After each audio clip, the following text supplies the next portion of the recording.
also, when we talk about these AI chatbots really getting so much better with every rendition, how do you see them evolving in the next maybe 2 to 3 years? Because I think you need a medium-term sort of an outlook when it comes to them, because voices are changing, they're becoming more conversational, the sort of data sets are evolving, a lot of misinformation is being addressed. How do you see these evolving? Do you eventually see this being the software to a larger hardware? I know you also do a lot of research with robots, and there's a bunch of them with you at university as well. Is that really the end goal? Because that's also a scary picture for a lot of people watching at this point. Well, AI is going to be the operating system of all of our devices.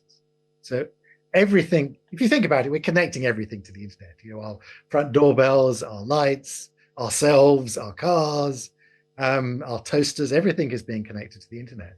Most of those devices don't have a keyboard or a screen for us to actually be able to interact with. And most of those devices, we wouldn't want a keyboard or a screen, even if we had one.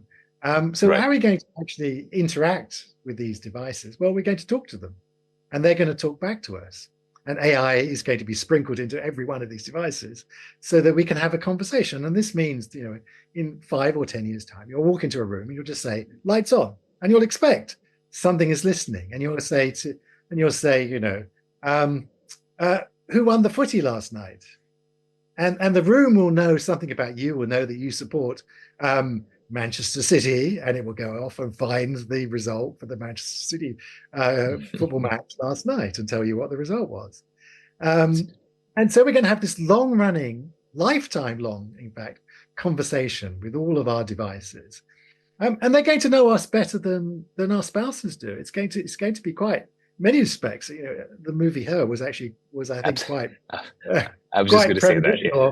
premonition of what it's going to be. We're going to become quite attached to these devices. It's going to be quite an intimate, quite a deep relationship we have with them. There's a lovely saying, often attributed to the chief economist at Google, which is the way to understand the future is to think what rich people have today, and in the future, us poor people will get those things in computerized form. So rich people have chauffeurs who drive them around. Well, we'll have driverless cars that chauffeur us around. Rich people have private bankers that manage their richness.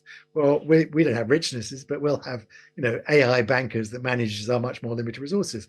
Rich people have personal assistants who do all their things for them.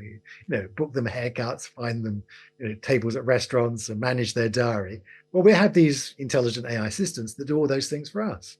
So very much that's, I think, our future is to have what rich people have today with paid people we'll have with AI.